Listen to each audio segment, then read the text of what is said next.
आज हम बात करने वाले हैं रेस्पिरेटरी सिस्टम का। ठीक है, रेस्पिरेटरी सिस्टम होता क्या है? सबसे पहले तो ये जानेंगे, सिस्टम जो है रेस्पिरेटरी सिस्टम वो इन्वॉल्व होता है एक्सचेंज ऑफ रेस्पिरेटरी गैस। ठीक है, एक्सचेंज करता है, हमारा गैस को क्या करता है, एक्सचेंज करता है, और ये हेल्प करता है ब्रीदिंग में, मतलब सांस लेने में, और उसी को हम क्या कहते हैं, रेस्पिरेटरी सिस्टम कहते हैं। क्या कह रहा है ये? एक्सचेंज ऑफ रेस्पिरेटरी गैस, जो गैस है उसको हम एक्सचेंज कर रहे हैं, और ये हेल्प कर रहा है किसमें, ब्रीदिंग में, सांस लेने में, और उसी को हम रेस्पिरेटरी सिस्टम कहते हैं। ठीक है, अब दूसरा क्या बोल रहा है, ह्यूमन रेस्पिरेटरी सिस्टम जो है कंसिस्ट होता है नॉस्ट्रिल से, नेजल कैविटी से, फेनेक्स से, लैरिंक्स से, ट्रैकिया से, ब्रोंकी से एंड लंग से। ये इन्वॉल्वमेंट है इसका, कंसिस्ट किया मतलब इसमें है। अब आगे देखते हैं, CO2 जो है वो ट्रांसपोर्ट करता है किसमें, ब्लड स्ट्रीम में, to the lungs, where ultimately remove होता है किससे, बॉडी से, किसके थ्रू, एक्सलेशन के थ्रू। मतलब अगर हम सांस लेते हैं तो उसको हम इनहेलेशन कहते हैं, और जब हम छोड़ते हैं तो एक्सलेशन कहते हैं। ठीक है ना। चलिए, in breathing atmospheric pressure is taken into considerations. ठीक है, नेक्स्ट अगर हम बात करते हैं तो आपका जो है ये नोज है, इससे हम क्या कर रहे हैं, नोज से हम क्या कर रहे हैं, पैसेज वे फॉर एयर, ये ठीक है। और ये जो माउथ है, माउथ से क्या क्या कर रहे हैं, passage way for food and air, इससे माउथ से भी एयर ले रहे हैं, लेकिन माउथ से क्या कर रहे हैं, फूड भी हम ले रहे हैं। ठीक है, एपीग्लोटिस ये ओवर लैरिंग्स है ड्यूरिंग स्लॉगिंग।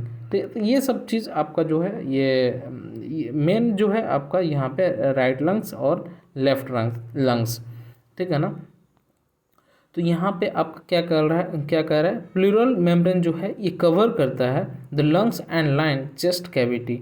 ठीक है, लंग्स ऑर्गन गैस एक्सचेंज करता है। ठीक है, इंटरकॉस्टल जो है मसल्स और moves ribs during the respiration, moves करता है जब हम सांस ले एक्सचेंज मतलब सांस लेते हैं तो। ठीक है, ठीक है। ये जो है आपका रिब्स है। डायफ्राम जो होता है वो स्केलेटल मसल्स होता है ऑफ स्केलेटल मसल्स होता है ऑफ रेस्पिरेशंस के। ठीक है, ये ऊपर नीचे होता रहता है मतलब डायफ्राम। ठीक है ना, अगर वो नहीं हुआ ना तो वो आपको बहुत मतलब क्या मतलब दिक्कत होता है, फिर सांस नहीं लेने के बाद इसी से प्रॉब्लम होता है। एबोलाई जो होता है air sac for gas exchange के लिए होता है। ब्रोंकी जो होता है ब्रांचिंग एयरवेज के लिए होते हैं। ट्रैकिया जो होता है विंड पाइप होता है मेन एयरवे। लैरिंग्स जो होता है वॉइस बॉक्स होता है जो प्रोडक्शन करता है साउंड को। और फेनेक्स जो होता है कॉमन पासवे होता है एयर फूड एंड लिक्विड का। और नेजल कैविटी जो होता है filters warms and moisture airs. इसके बारे में हम देखेंगे आगे। ठीक है ना, आगे जैसे पार्ट्स ऑफ रेस्पिरेटरी सिस्टम में इसमें देखेंगे नोज एंड नेजल कैविटी। ये क्या कहता है, इंट्रोडक्शन इसका देखो।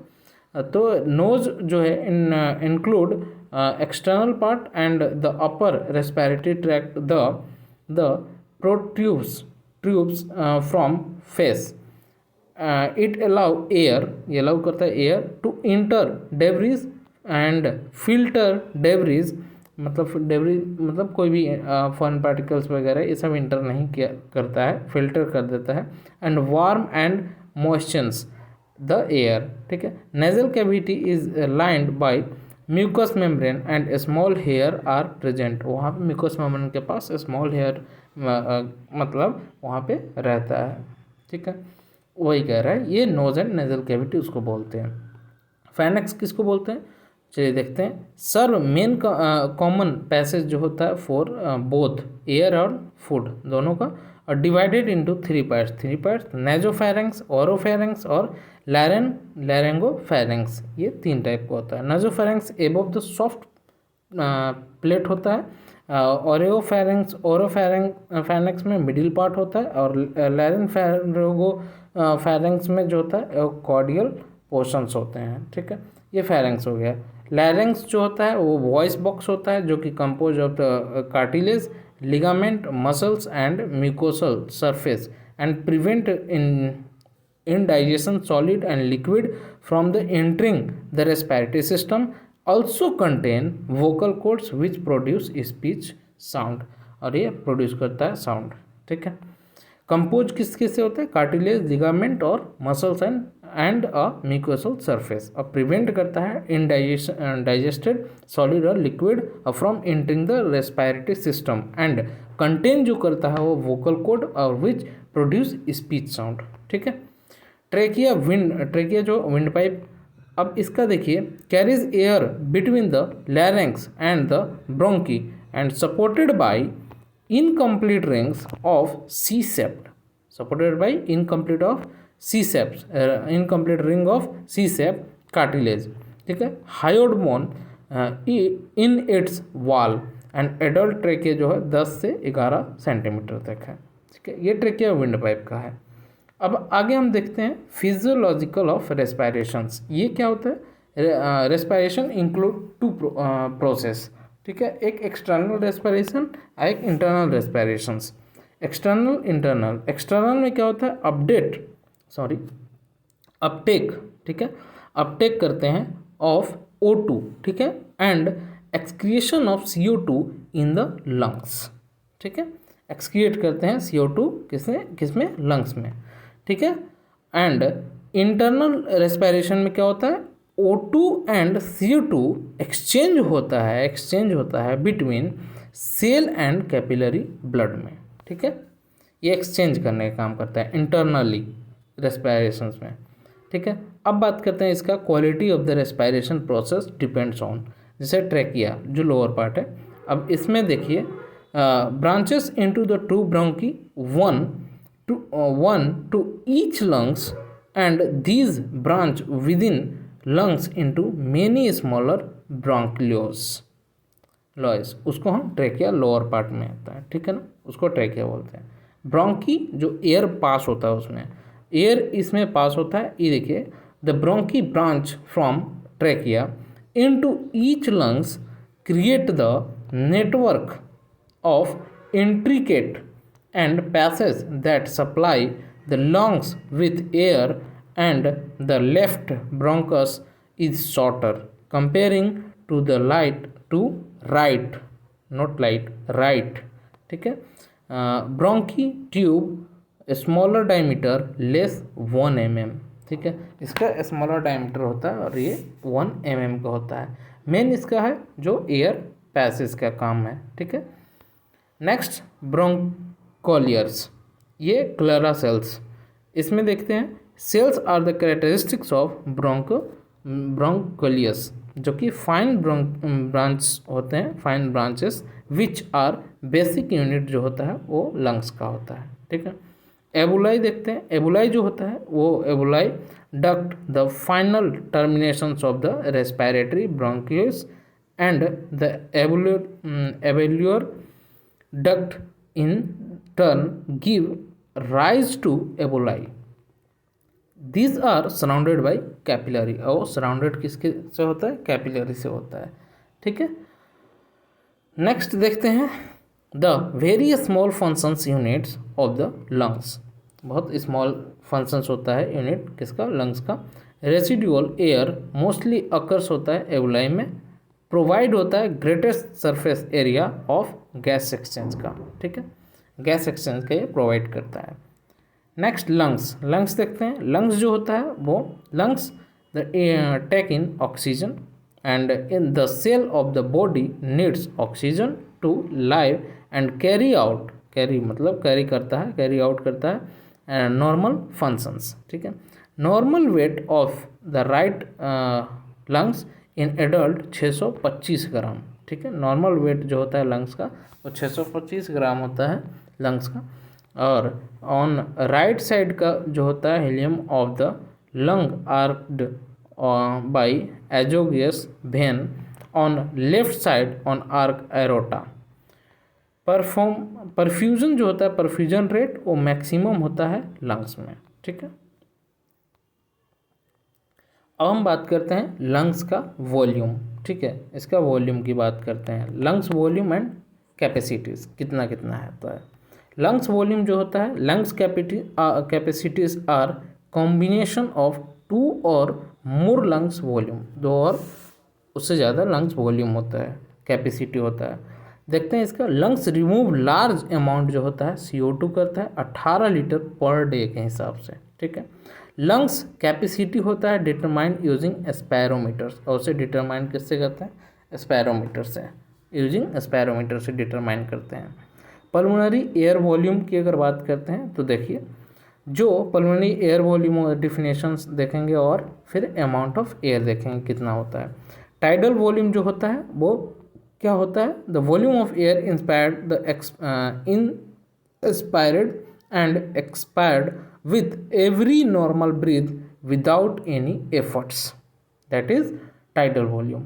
ठीक है, और इसमें जो अमाउंट है मतलब ले सकते हैं उसको 500 ml ले सकते हैं। ठीक है, मतलब 0.5 लीटर ले सकते हैं tidal volume.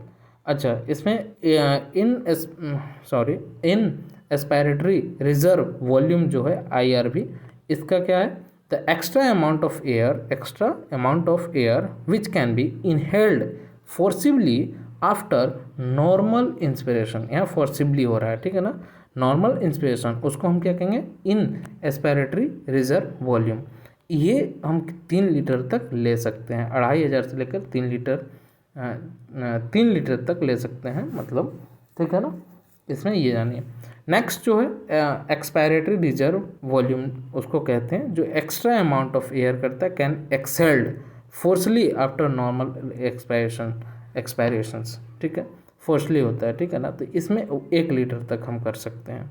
Next residual volume RV, इसमें क्या कह रहा है, the volume of air that remains inside किसमें, लंग में, at the end of maximum forceful expirations, और यहाँ पे भी फोर्सफुल एक्सपायरेशंस कह रहे हैं, तो यहाँ पे 1.2 लीटर्स होता है, अमाउंट ऑफ एयर जो है 1.2 लीटर्स होता है।